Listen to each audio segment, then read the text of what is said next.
कहानी की शुरुआत सिडनी नाम की एक लड़की को दिखाते हुए होती है जो काफी खुश मिजाज वाली लड़की थी। जब सिडनी 9 साल की थी तो उसकी माँ की मौत हो गई थी और उसे उसके पिता पॉल ने ही पाल पोस कर बड़ा किया था। पॉल एक प्लम्बर था, इसलिए सिडनी को पीरियड्स के बारे में बताने के लिए वो पाइप और प्लम्बिंग के सामान का इस्तेमाल करता है, जो पॉल को समझाने का बहुत ही अजीब तरीका था। पॉल सिडनी की अच्छी परवरिश के लिए वो सब कुछ करता है जो वो कर सकता था, लेकिन हर लड़की की तरह सिडनी को भी कभी न कभी उसकी माँ की जरूरत पड़ती थी। सिडनी अपने पिता के साथ काम करने वाले साथियों के बीच पड़ी हुई थी, इसलिए वो उन सब के भी काफी करीब होती है। एक दिन उसे एक स्कॉलरशिप का लेटर मिलता है जिसमें उसे SIU नाम के कॉलेज में पढ़ने का मौका दिया जाता है और ये वही कॉलेज था जिसमें उसकी माँ ने भी पढ़ाई की थी। साथ ही उसे अपनी माँ के ग्रुप कप्पा में शामिल होने का भी ऑफर मिला था। इससे पॉल और उसके साथी काफी भावुक हो जाते हैं क्योंकि सिडनी वहाँ से जाने वाली थी। जब सिडनी जा रही होती है तो वो रास्ते में एक बॉक्स खोलकर देखती है जो उसकी माँ ने उसके लिए रखा था। उस बॉक्स में एक लेटर था जिसमें उसकी माँ ने अपने कॉलेज के दिनों के अनुभव के बारे में लिखा था।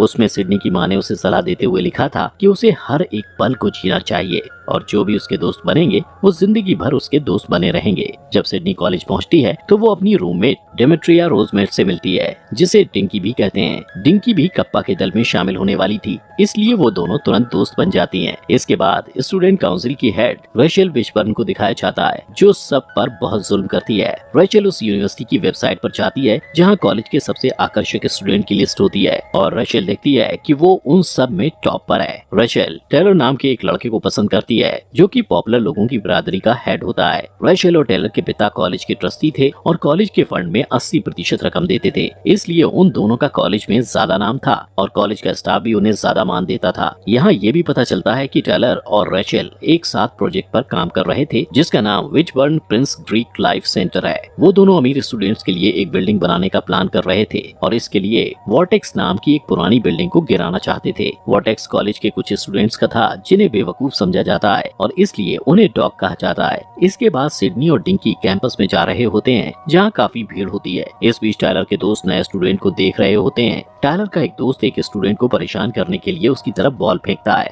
लेकिन इससे पहले कि वो बॉल उस लड़के को लगती सिडनी उसे पकड़ लेती है। टायलर ये देखता है और उससे काफी खुश हो जाता है, इसलिए वो उसके पास आ जाता है और सिडनी और डिंकी से मिलता है। वो दोनों को कॉलेज का मैदान और कैंपस दिखाता है, साथ ही वो वहाँ की लड़कियों के अलग अलग दल के बारे में भी बताता है। वो सबसे पहले गामा फी के बारे में बताता है और इसके बाद फी बीटा ओमेगा के बारे में बताता है जिसमें हर बिरादरी के लोग होते हैं। इस दौरान वो लोग कप्पा फी न्यू तक पहुँच जाते हैं। कप्पा ग्रुप की लीडर रेचल होती है और जब वो टायलर और सिडनी को साथ में देखती है तो सिडनी उसे खटकने लगती है। जब सिडनी कप्पा ग्रुप में जाती है तो कैटी और क्रिस्टी नाम की 2 लड़कियां उसके पास आती हैं और उसे रेचल से मिलाती हैं। रेचल सिडनी को देखकर कहती है कि वो कप्पा ग्रुप में शामिल होने के लायक नहीं है और उसे इस बात से भी फर्क नहीं पड़ता कि उसे यहाँ शामिल होने का मौका मिला है। सिडनी का बिंदास बर्ताव देखकर कैटी और क्रिस्टी को भी यही लगता है कि उसे कप्पा में नहीं होना चाहिए। कप्पा में शामिल होने के लिए सारी लड़कियों को कुछ टास्क दिया जाने वाला था और क्योंकि सिडनी को वहाँ कोई पसंद नहीं करता था, इसलिए उसे सारे टास्क अकेले ही पूरे करने होते हैं। यहाँ सिडनी को पता चलता है कि टायलर जल्द ही वहाँ का मुकदमेबाज बनने वाला है और रेचल सीनेट की सदस्य बनने वाली है, लेकिन इससे सिडनी को कोई फर्क नहीं पड़ता है। इसके बाद आधी रात को रेचल अपने ग्रुप के साथ नए स्टूडेंट्स के कमरे में जाती है और सारी लड़कियों को उठाकर उन्हें उनका पहला टास्क देती है, जिसमें वो कहती है कि उन लोगों को इसी वक्त किसी लड़के को डेट के लिए पूछना होगा। वो लड़कियों को मेकअप करने, ब्रश करने और अपने बाल ठीक करने से भी मना कर देती है और कहती है कि उन्हें अपने डेट के साथ 15 मिनट के अंदर स्टेट स्ट्रीट डिनर पर आकर उससे मिलना होगा।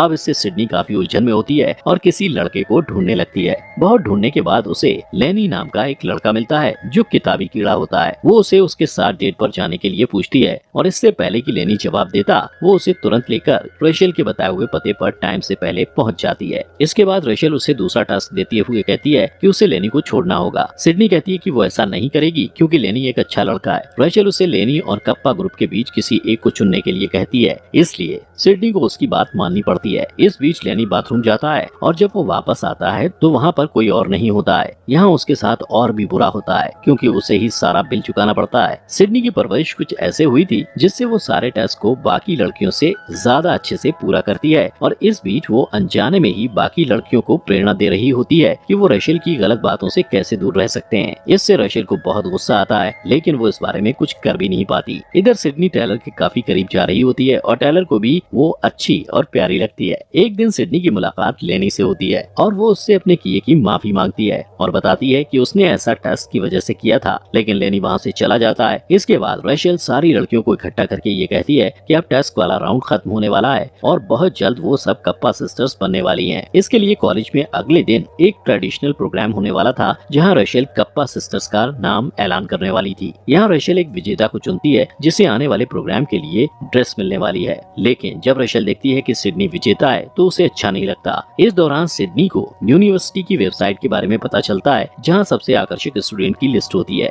लेकिन वो देखती है कि उसका नाम उस लिस्ट में 213वें नंबर पर है। रशेल ये देख लेती है और उसे जानबूझ के एक ब्लैक ड्रेस देती है ताकि वो सबके सामने बुरी दिखे। अगले दिन जब सिडनी वो कपड़े पहनकर प्रोग्राम में आती है, तब टायलर उसके पास आता है और वो उसके लुक की तारीफ करता है और उसे डांस करने के लिए कहता है। जल्दी ही रशेल एक एक करके कप्पा सिस्टर्स का नाम ऐलान करती है और उन्हें उनके बैच पहनाती है, लेकिन जैसे ही सिडनी की बारी आती है तो वो बेकार का बहाना करके सिडनी को कप्पा ग्रुप से बाहर कर देती है। उसकी बेइज्जती करने के लिए वो सबको बताती है कि सिडनी के पिता एक प्लम्बर हैं और साथ ही वो उसकी ड्रेस भी वापस मांगती है। सिडनी को गुस्सा आता है, इसलिए वो सबके सामने अपनी ड्रेस निकाल कर फेंक देती है और वहाँ से निकल जाती है। इसके बाद सिडनी तेज बारिश में बाहर बैठकर भीग रही होती है। तब लेनी और उसके दोस्त उसके पास आते हैं और उसे अपने घर पर रहने के लिए कहते हैं। इसके बाद लेनी सिडनी को अपने सारे दोस्तों से मिलवाता है। वो सबसे पहले उसे टेरेंस से मिलाता है, जो बहुत होशियार होता है। स्पैंकी बहुत शर्मीला होता है। जॉर्ज बच्चों की तरह बर्ताव करता है। बिली को हवाई यात्रा की वजह से थकान हो गई होती है और जेरेमी को लड़कियां पसंद होती हैं। पूरा कॉलेज इन लोगों को बेवकूफ समझता है, लेकिन वो लोग ऐसे नहीं होते हैं और वो सिडनी का अपने वॉर्टेक्स में स्वागत करते हैं। जल्दी सिडनी उनके टूटे फूटे घर में रहने लगती है और उन सबके काफी करीब हो जाती है। एक दिन वो सबसे कहती है कि वॉर्टेक्स को रिपेयर करने की जरूरत है, लेकिन सब लोग उस बात को नजरअंदाज करने की कोशिश करते हैं क्योंकि वो लोग रशेल से डरते हैं। इधर रशेल जब सिडनी का नाम सबसे आकर्षक स्टूडेंट्स की लिस्ट में दूसरे नंबर पर देखती है तो बहुत गुस्सा हो जाती है। जल्द ही कॉलेज में चुनाव होने वाला होता है और इसलिए सिडनी अपने सभी दोस्तों के लिए चुनाव का फॉर्म लेकर आती है और उन्हें चुनाव लड़ने के लिए उस फॉर्म को भरने के लिए कहती है, लेकिन सब मना कर देते हैं। उनके पास रिजर्वेशन होता है और इसके बाद सिडनी सबके अंदर विश्वास जगाने के लिए उन्हें एक भाषण देती है और उन्हें मना लेती है। इसके बाद सब लोग चुनाव के लिए पर्चे तैयार करते हैं और एक स्टॉल बनाते हैं, जहां वो सबको अपने चुनाव में खड़े होने के मकसद के बारे में बताते हैं, जिसे टेरेंस लीड करता है। वो लोग वॉर्टेक्स को रिपेयर करके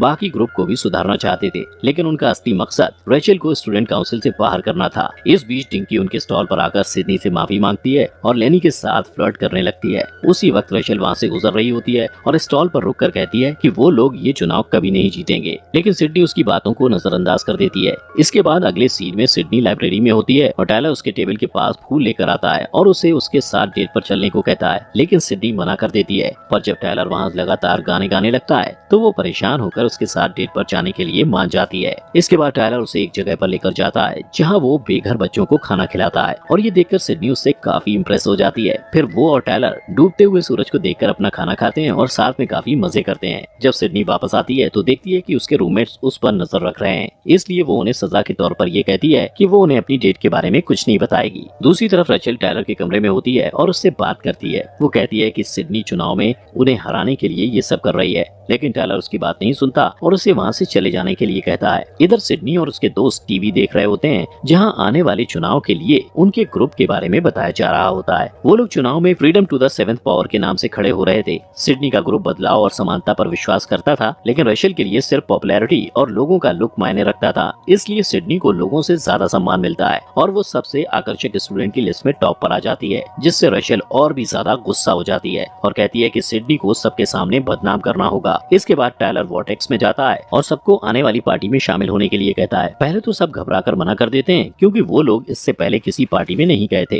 लेकिन टायलर जब उन्हें मनाता है तो वो लोग मान जाते हैं। पार्टी में सब लोग मजे कर रहे होते हैं, लेकिन तभी रशेल वहाँ आ जाती है और लड़कों को कपड़े उतारने को कहती है और सारे लड़के नंगे खड़े होते हैं। रशेल सिडनी को बताती है कि टेरेंस चुनाव नहीं लड़ सकता क्योंकि वो 6 साल पहले ही ग्रेजुएट हो चुका है और वो यहाँ इसलिए है ताकि वो यहाँ से और भी कुछ सीख सके। वो सिडनी को अपने और टायलर के उस प्रोजेक्ट के बारे में भी बताती है जिसमें वो लोग वॉर्टेक्स को गिराना चाहते हैं। ये सुनने के बाद सिडनी दुखी होकर वहाँ से चली जाती है और टायलर को कुछ कहने को मौका भी नहीं देती है। अब यहाँ उनके साथ और बुरा होता है जब पता चलता है कि सिटी बोर्ड ऑफ हेल्थ यानी शहर के हेल्थ डिपार्टमेंट ने वॉर्टेक्स को खाली करने का का ऑर्डर दिया है। सब लोग इस बात को लेकर सिडनी से नाराज हो जाते हैं और कहते हैं कि सिडनी के आने से पहले उनकी जिंदगी ज्यादा अच्छी थी। सिडनी के जो दोस्त थे वे उस पर गुस्सा होते हैं। अगले दिन डॉक्स अपना सामान बांधते हैं और उस जगह से चले जाते हैं। इस बीच सिडनी के पिता पॉल वहाँ उससे मिलने आते हैं और सिडनी उन्हें सारी बातें बताती है, जिसके बाद वो सिडनी को समझाते हैं और कहते हैं कि उन्हें उस पर गर्व है और उसकी माँ सिर्फ कप्पा की मेंबर नहीं थी बल्कि उससे भी बढ़कर थी। अगले दिन सिडनी नई उम्मीद के साथ डॉक्स के पास जाती है और उन्हें चुनाव में फिर से खड़े होने के लिए बढ़ावा देती है। पहले तो सब लोग ये सब करने से पीछे हट जाते हैं, लेकिन जब सिडनी कहती है कि उन्हें रचेल के जुल्म को खत्म करने के लिए लड़ना होगा तो वो लोग मोटिवेट हो जाते हैं। वो लोग चुनाव की तैयारी करते हैं और सिडनी नई प्रेसिडेंट बनने के लिए चुनाव लड़ने का फैसला करती है। अब वो लोग चुनाव के लिए इंटरनेट के जरिए अपनी टीम का प्रचार करते हैं, जिससे रचेल का आत्मविश्वास कम हो जाता है। चुनाव और वाद विवाद के एक दिन पहले रचेल एक हैकर को सिडनी का डेटा हैक करने के लिए कहती है।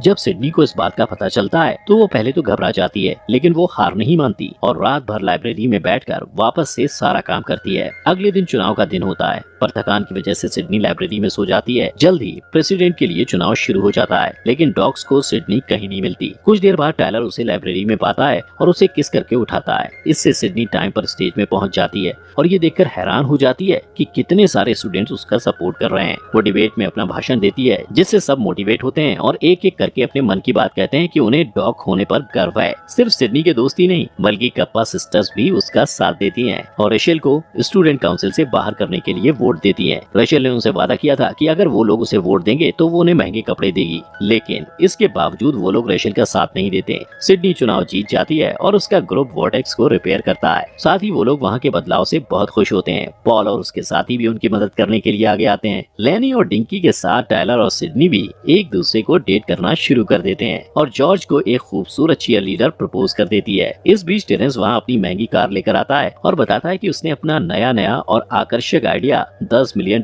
में बेच दिया है और ये जानकर सब लोग हैरान हो जाते हैं। सिडनी की माँ ने जैसा कहा था वैसा होता है और अब सिडनी के पास उसके दोस्त होते हैं जिनके साथ वो पूरी जिंदगी बिताती है।